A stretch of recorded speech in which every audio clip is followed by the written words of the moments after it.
जी, आज का जो टॉपिक हम डिस्कस करने जा रहे हैं वो है सेल मीडिएटेड अफेक्टिव रिस्पॉन्स।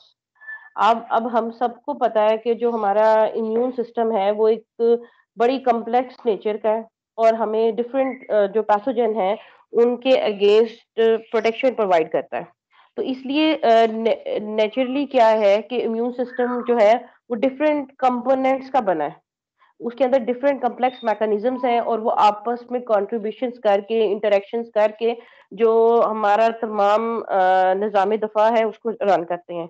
और उन्हीं में से जो एक मैकेनिज्म है वो है सेल मीडिएटेड इम्यूनिटी या सेल मीडिएटेड अफेक्टिव रिस्पॉन्स।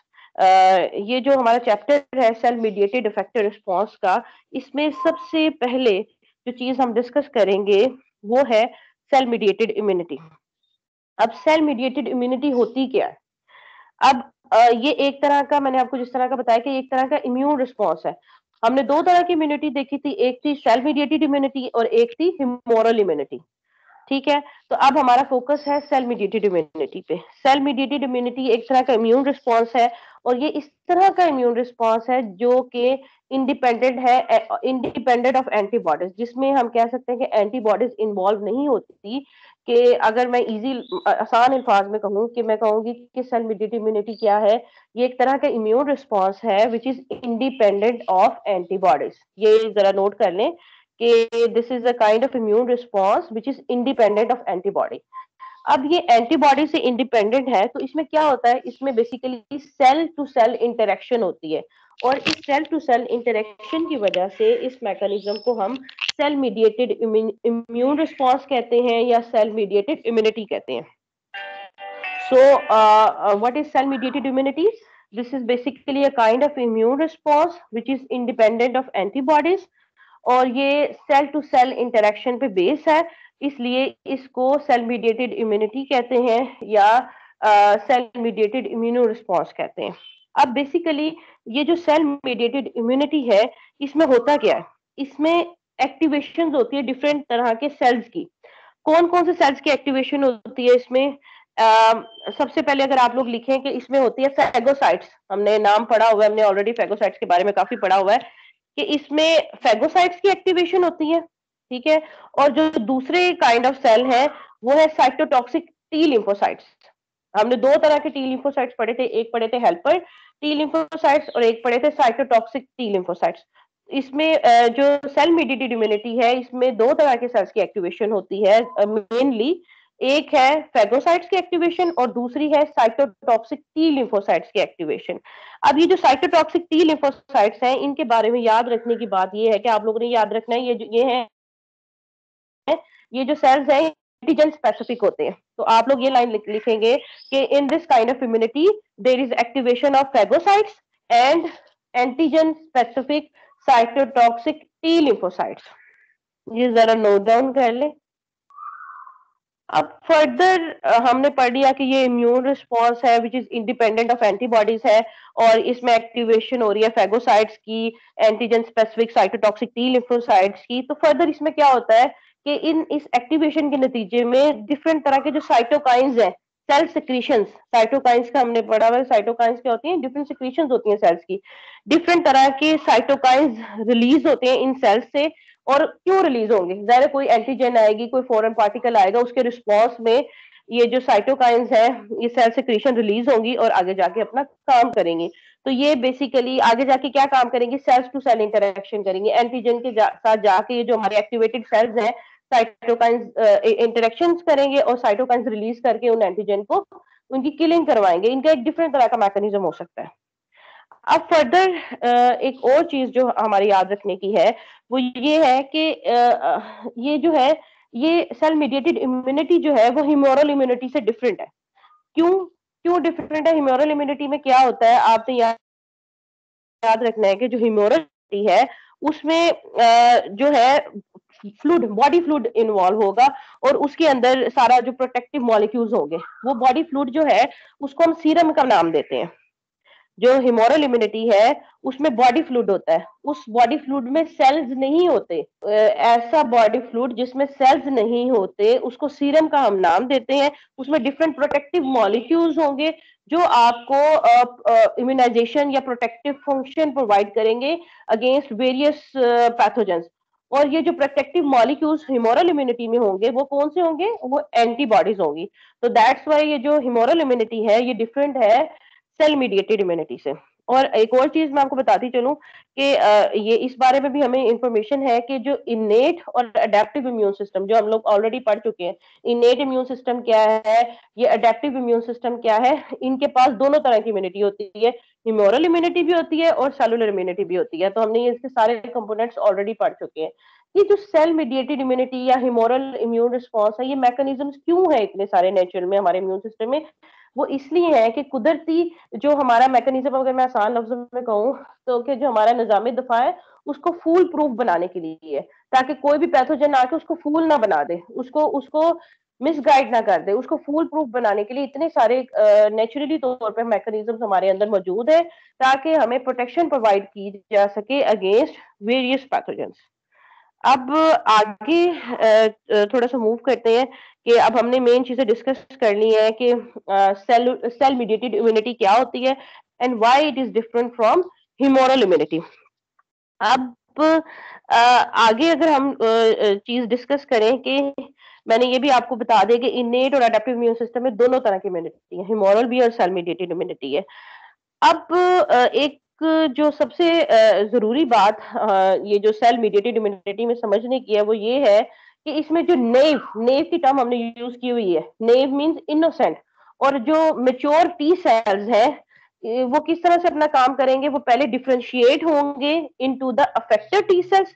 जो आपके नेव है, जो इनोसेंट और मेच्योर टी सेल्स हैं जिनको अभी कुछ नहीं पता, वो पहले डिफरेंशिएट होंगे अफेक्टेड टी सेल्स के साथ, टी सेल्स में। जब वो डिफरेंशिएट हो जाएंगे, अफेक्टेड टी सेल्स में चेंज हो जाएंगे, तो फर्दर वो क्या करेंगे, वो इंटरेक्शन शो करेंगे विद द एंटीजन। और एंटीजन के साथ ये जो टी सेल्स है कैसे इंटरेक्शन शो करेंगे, इनके पास एंटीजन प्रेजेंटिंग सेल्स होंगे, ठीक है ना। एंटीजन प्रेजेंटिंग सेल्स होंगे तभी वो एंटीजन के साथ इंटरेक्शन करेंगे और further cell to cell interaction के नतीजे में ऐसी एंटीजन की किलिंग करा देंगे, और इसलिए हम इसको सेल मीडिएटेड इम्यूनिटी का नाम देंगे। तो ये एक छोटा सा जो पॉइंट है आप लोगों ने याद रखना है कि जो नए और मेच्योर टी सेल्स हैं पहले वो कन्वर्ट होंगे या डिफरेंशिएट होंगे अफेक्टेड टी सेल्स में, और उसके बाद ये इंटरेक्शन शो करेंगे एंटीजन के साथ वाया एंटीजन प्रेजेंटिंग सेल्स, और इस तरह से ये इनका बेसिकली मोड ऑफ एक्शन है in the cell mediated immunity. अच्छा, अब एक और चीज जो आपको ये पॉइंट नजर आ रहा होगा यहाँ पे, ये पहले दो पॉइंट्स हम डिस्कस कर चुके हैं, एक इसकी डेफिनेशन का भी और दूसरा कि ह्यूमोरल इम्यूनिटी से ये डिफरेंट क्यों है। अब तीसरी चीज क्या है कि ये जो सेलुलर जो मीडिएटेड इम्यूनिटी है, ये जो हमें प्रोटेक्शन प्रोवाइड करती है बाय डिफरेंट वेज। क्या क्या वेज है, अगर आप लोग साइड में देखें, एक है टी सेल इम्यूनिटी है, दूसरा है बाय एक्टिवेटिंग मैक्रोफेजेस, और तीसरा क्या है, by activating natural killer cells. तो ये इसके तीन आप कह लें मोड्स हैं, वेज है सेलुलर इम्यूनिटी के आपको प्रोटेक्शन प्रोवाइड करने के। अब थोड़ी सी जरा डिटेल में जाते हैं कि टी सेल इम्यूनिटी में किस तरह से जो सेलुलर इम्यूनिटी है, वो टी सेल्स इम्यूनिटी का क्या मकसद है, इसमें क्या मतलब है। इस ये जो टी सेल इम्यूनिटी है, इस ये जो इस तरह की जो प्रोटेक्शन है, दिस फॉर्म ऑफ प्रोटेक्शन, इसमें क्या होता है कि जो साइटोटॉक्सिक टी सेल्स हैं, साइटोटॉक्सिक टी सेल्स को आप सीटीएल भी लिख सकते हैं, सीटीएल, ठीक है। साइटोटॉक्सिक टी सेल्स ये एक्टिवेट होते हैं इसमें, ताकि जो इन्फेक्टेड या ट्रांसफॉर्म्ड सेल्स है, ऐसे सेल जिनके ऊपर एंटीजन पैथोजन ने अटैक कर लिया, वो ट्रांसफॉर्म हो गए, इन्फेक्ट हो गए, उनकी किलिंग करवा दें।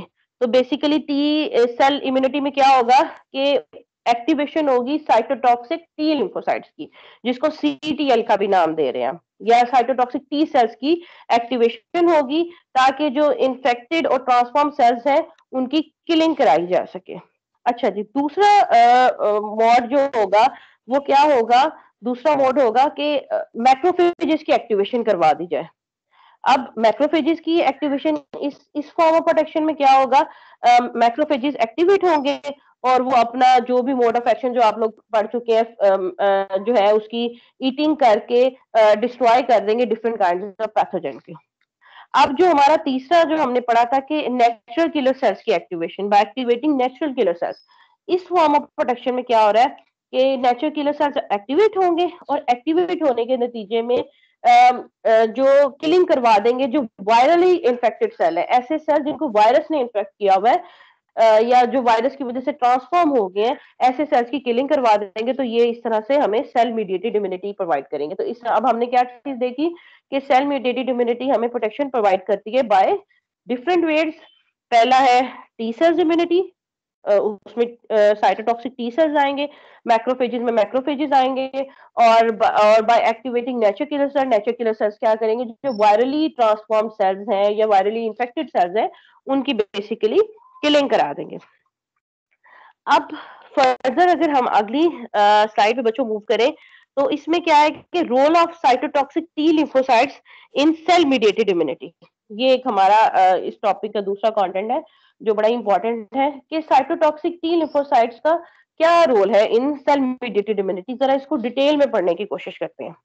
अब अगर आप लोग इस डायग्राम को भी थोड़ा सा देखें, और डायग्राम को एक्सप्लेन करने से पहले जरा मैं आपको थोड़ा सा इसकी डिस्क्रिप्शन दे दूं कि ये जो साइटोटॉक्सिक टी लिम्फोसाइट्स हैं, ये बेसिकली क्या, इनको आप कह सकते हैं कि CD8 मॉलिक्यूल्स भी इनको कह सकते हैं। ये जो साइटोटॉक्सिक टी लिम्फोसाइट्स हैं, they are also known as CD8 molecules, CD8 positive या CD8 मॉलिक्यूल्स आप इसको कह सकते हैं। और आप इसको क्या कह सकते हैं, इसको साइटोटॉक्सिक टी लिम्फोसाइट्स भी कह सकते हैं, CTL। फर्दर क्या है कि होता क्या है बेसिकली, अगर आप लोग ये राइट साइड पे जो डायग्राम है, मैं थोड़ा सा इसको अगर आपको बड़ा व्यू इसका दिखाऊं, आप लोगों को अब नजर आ रहा होगा। बेसिकली क्या होता है कि ये जो साइटोटॉक्सिक टी लिम्फोसाइट्स है, ये मेच्योर नहीं होते। ये जब थाइमस से एग्जिट होते हैं, नाइव होंगे, इनोसेंट होंगे, थाइमस से एग्जिट होंगे, तो ये बेसिकली अभी जो है एंटीजन को रिकॉग्नाइज तो कर सकेंगे, इनके पास फंक्शनल टी सेल रिसेप्टर्स भी होंगे, लेकिन इनके अंदर अभी एबिलिटी नहीं है कि ये टारगेट सेल्स को किल कर सके। अब मैंने आपको क्या लाइन बोली, ये जो साइटोटॉक्सिक टी लिम्फोसाइट्स हैं, जब ये थाइमस से एग्जिट हो जाएंगे, ये अभी मेच्योर नहीं है, ये नैव है, ये इनोसेंट है, इनके पास फंक्शनल टी सेल रिसेप्टर्स हैं, और ये फंक्शनल टी सेल रिसेप्टर की वजह से एंटीजन को रिकॉग्नाइज तो कर सकते हैं, लेकिन अभी एंटीजन की किलिंग नहीं करा सकते। तो इसके लिए एंटीजन की किलिंग करवाने के लिए जरूरी है कि हम ये जो साइटोटॉक्सिक टी लिम्फोसाइट्स है, अभी हम इनको किलिंग करवाने से पहले पहले, मतलब ये किलिंग नहीं करवा सकते, अभी सिर्फ एग्जिट हुए हैं, तो आप इनको नाम देंगे प्री साइटोटॉक्सिक टी लिम्फोसाइट्स का। अगर आप लोग डायग्राम देखें तो प्री साइटोटॉक्सिक टी लिम्फोसाइट्स जो है वो किस तरह से चेंज होंगे into the affected T lymphocytes, दो सिग्नल्स के जरिए बेसिकली ये चेंज होते हैं।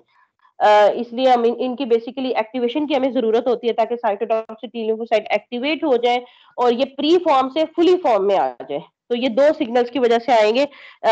दो सिग्नल्स क्या है, पहला सिग्नल क्या है कि स्पेसिफिक एंटीजन, जो कि स्पेसिफिक एंटीजन के साथ ये बाइंड कर दे क्लास 1 MHC की वजह से। तो पहला सिग्नल तो इसका ये हो गया, ठीक है। तो ये जो प्री क्लास 1 MHC की वजह से जो प्री साइटोटॉक्सिक टी लिम्फोसाइट्स है, क्लास 1 MHC आ रही है, स्पेसिफिक एंटीजन के साथ ये बाउंड करके उनकी किलिंग करवा रहे हैं, और जो है ये फुली एक्टिवेटेड फॉर्म में आ गए हैं, आप कह लें कि अफेक्टेड टी सेल्स की फॉर्म में ही आ गए। दूसरा सिग्नल इसको क्या चाहिए, दूसरा सिग्नल इसको चाहिए, अगर आप राइट साइड में इमेज में देखें तो CD4 टी हेल्पर सेल। तो ये जो टी हेल्पर सेल्स हैं CD4 मॉलिक्यूल्स के साथ इंटरेक्शन शो करेंगे, CD4 मॉलिक्यूल्स के साथ होंगे, और इसके नतीजे में ये एक साइटोकाइंस डिफरेंट जो केमिकल्स हैं उनको रिलीज करेंगे। वो केमिकल्स कौन कौन से हो सकते हैं, वो केमिकल्स अगर आप देखें IFN, इंटरफेरॉन, जो है इंटरफेरॉन गैमा कर सकते हैं, और दूसरी चीज क्या कर सकते हैं, इंटरल्यूकिन IL2, इस तरह के साइटोकाइंस रिलीज कर सकते हैं। और ये दो तरह के सिग्नल, एक क्लास 1 MHC की तरफ वजह से और दूसरा टी हेल्पर सेल्स की वजह से, जो साइटोकाइंस IL2 और INF गैमा जो है इंटरफेरोन गैमा और इंटरल्यूकिन 2 की वजह से, ये जो साइटोटॉक्सिक टी लिम्फोसाइट्स हैं, ये प्री फॉर्म से फुली एक्टिवेटेड फॉर्म में आ जाएंगे, और फुली एक्टिवेटेड फॉर्म में आने के बाद ये क्या करेंगे, ये डिफरेंशिएट हो जाएंगे ज़ाहिर है डिफरेंशिएट होके फुल एक्टिवेटेड फॉर्म में आएँगे और जो हमारा जो भी कोई भी टारगेट सेल्स है उसकी किलिंग करवा देंगे। तो बेसिकली ये इसका साइटोटॉक्सिक टी लिम्फोसाइट्स का रोल होता है इन सेल मीडिएटेड इम्यूनिटी और इस तरह से जो है ये अपना जो काम है वो उसको करते हैं जब हम बात करते हैं कि साइटोटॉक्सिक टी लिम्फोसाइट्स बेसिकली किस तरह से काम करेंगे। अच्छा जी, अब ये इमेज ज़रा आप लोगों ने क्लियरली अंडरस्टैंड करने की कोशिश करनी है और इसको देख लेना है कि इसमें क्या-क्या चीज़ें हैं और क्या-क्या चीज़ें आपसे रेलेवेंट है और डिस्कस की गई हैं। अच्छा, अब फर्दर क्या है कि आप लोगों ने ये 2 सिग्नल्स तो पढ़ लिए होंगे कि साइटोटॉक्सिक टी लिम्फोसाइट्स अगर आप स्लाइड्स में देखें कि साइटोटॉक्सिक टी लिम्फोसाइट डिफरेंशिएट हो रहे हैं from pre cytotoxic T lymphocytes in response to following 2 signals. तो ये क्लास 1 एमएचसी की वजह से है और दूसरा क्या है हेल्पर टी सेल्स स्पेशली जो साइटोकाइंस रिलीज करेंगे IL-2 एंड INF गामा। तो ये सारी जो स्टोरी है आपको पिक्चर में एक्सप्लेन कर दी गई है, इसको जरा आपने गौर से देख लेना है। अच्छा, अब फर्दर ये जो नीचे इमेज दी गई है, ये हमें बता रही है मैकेनिज्म क्या होता है साइटोटॉक्सिक टी लिम्फोसाइट्स की किलिंग का। उसको थोड़ा-सा हम जरा डिस्कस कर लेते हैं कि क्या मैकेनिज्म ये फॉलो करते हैं। ये जो साइटोटॉक्सिक टी लिम्फोसाइट्स होते हैं, ये ग्रेन्यूल मीडिएटेड किलिंग करवाते हैं। ग्रेन्यूल्स इनके ऊपर होते हैं जिसकी वजह से किलिंग होती है टारगेट सेल्स की। ये आपने याद रखना है जो साइटोटॉक्सिक टी लिम्फोसाइट्स अगर आपका एमसीक्यू आ जाए जी मैकेनिज्म क्या है साइटोटॉक्सिक टी लिम्फोसाइट किलिंग का तो ग्रेन्यूल मीडिएटेड किलिंग है। अच्छा, ये जो ग्रेन्यूल मीडिएटेड किलिंग है बेसिकली इसमें होता क्या है इस किलिंग में जो fully differentiated cytotoxic T lymphocytes होते हैं उनके ऊपर ग्रेन्यूल्स होते हैं, ज़र्रे होते हैं। ये जो ग्रेन्यूल्स होते हैं ये 2 तरह के होते हैं। एक एक को आप एक केमिकल का नाम दे दें जिसको आप कह दें परफोरिन परफोरिन और दूसरे को आप कह दें granzyme granzyme perforin PERFORIN perforin ये ग्रेन्यूल्स परफोरिन के फॉर्म में होते हैं और ग्राई एंजाइम की फॉर्म में होते हैं जिसको आप कह सकते हैं GRAENZYME। तो ये जो होते हैं साइटोप्लाज्म में होते हैं इसके साइटोटॉक्सिक टी लिम्फोसाइट के साइटोप्लाज्म में ये 2 तरह के ग्रेन्यूल्स होते हैं परफोरिन एंड ग्राई एंजाइम। अच्छा, अब क्या होता है कि जब साइटोटॉक्सिक टी लिम्फोसाइट्स की डीग्रैनुलेशन होती है, अगर आप पिक्चर में देखें कि जो साइटोटॉक्सिक टी लिम्फोसाइट्स हैं, इनकी डीग्रैनुलेशन हो रही है, ग्रैन्यूल्स को ये रिमूव करते हैं अपने अंदर से, तो ये जो परफोरिन्स हैं, ये मोनोमर्स की पहले फॉर्म में होते हैं, ये पॉलीमराइज़ हो जाएँगे, पॉलीमराइज़ होके पॉलीपरफोरिन बनाएँगे और ये जो पॉलीपरफोरिन्स हैं, ये बेसिकली क्या करेंगे ये एक चैनल की फॉर्म में कैल्शियम आयन की मौजूदगी में चैनल की फॉर्म में ऑर्गेनाइज हो जाएंगे और चैनल की फॉर्म में ऑर्गेनाइज होने के बाद ये क्या करेंगे चैनल की फॉर्म में ऑर्गेनाइज हो गए और ऑर्गेनाइज होने के बाद तो ये टारगेट सेल्स की तरफ मूव करेंगे और टारगेट सेल्स की जाके अपने इनके अंदर बेसिकली डिफरेंट डिग्रेडेटिव एंजाइम्स होंगे और टारगेट सेल की किलिंग करा देंगे। तो ये चीज आप लोगों ने याद रखनी है कि क्या इसका मैकेनिज्म ऑफ किलिंग है। मैं दोबारा से इसको रिपीट कर देती हूँ कि हमें पता है कि जो साइटोटॉक्सिक टी लिम्फोसाइट्स हैं ये ग्रैनुल मीडिएटेड किलिंग करवाते हैं। ग्रैनुल मीडिएटेड किलिंग में क्या होता है कि इन साइटोटॉक्सिक टी लिम्फोसाइट्स के ऊपर ग्रैन्यूल्स होते हैं जो कि परफोरिन और ग्रे एंजाइम की फॉर्म में होते हैं। अब मैं अगर परफोरिन की आपको एग्जांपल दूं जब डीग्रैनुलेशन होती है जब सेल ने ग्रैन्यूल्स को अपने अंदर से रिमूव करना होता है तो क्या होगा कि ये जो परफोरिन्स हैं ये मोनोमर्स हैं पहले असेंबल हो जाएंगे और पॉलीपरफोरिन मॉलिक्यूल्स बनाएंगे। ये जो पॉलीपरफोरिन मॉलिक्यूल्स हैं ये कैल्शियम आयन की मौजूदगी में असेंबल होंगे पॉलीमराइज होंगे और ये पॉलीमराइज होने के बाद टारगेट सेल्स की तरफ मूव करेंगे। ये कैल्शियम आयन की वजह से ही टारगेट सेल की तरफ मूव कर रहे हैं और इन साइटोटॉक्सिक टी लिम्फोसाइट्स ये जो है परफोरिन इनके पास डिफरेंट अब ये पॉलीमराइज हो गए तो अब आपने इसको परफोरिन नहीं कहना इसको आपने पॉलीपरफोरिन कहना है और इसके पास डिफरेंट डिग्रेडेटिव एंजाइम्स हैं टॉक्सिन्स हैं और ये टारगेट सेल की तरफ मूव करेंगे और उस टारगेट सेल की किलिंग करवा देंगे। फर्दर ये भी पॉसिबिलिटी है कि ये डिफरेंट साइटोकाइंस जैसे tumour necrosis factor interferon gamma या जो भी हमने पहले पढ़े हैं ये डिफरेंट साइटोकाइंस वो रिलीज करवा के भी जो है टारगेट सेल की प्रोग्राम सेल डेथ या अपॉप्टोसिस करा सकते हैं। तो ये बेसिकली एक छोटा सा मैकेनिज्म है अगर हम बात करें role of cytotoxic T lymphocytes का इन सेल मीडिएटेड इम्यूनिटी क्या है। तो ये आपने जो इसकी डायग्राम आप लोग देख रहे हैं इसको आप लोगों ने गौर से पढ़ लेना है और इसमें जो चीज आप लोगों को क्लियर नहीं है जो चीज समझने वाली होगी वो मुझसे पूछ लेनी है। So this is all about today's lecture.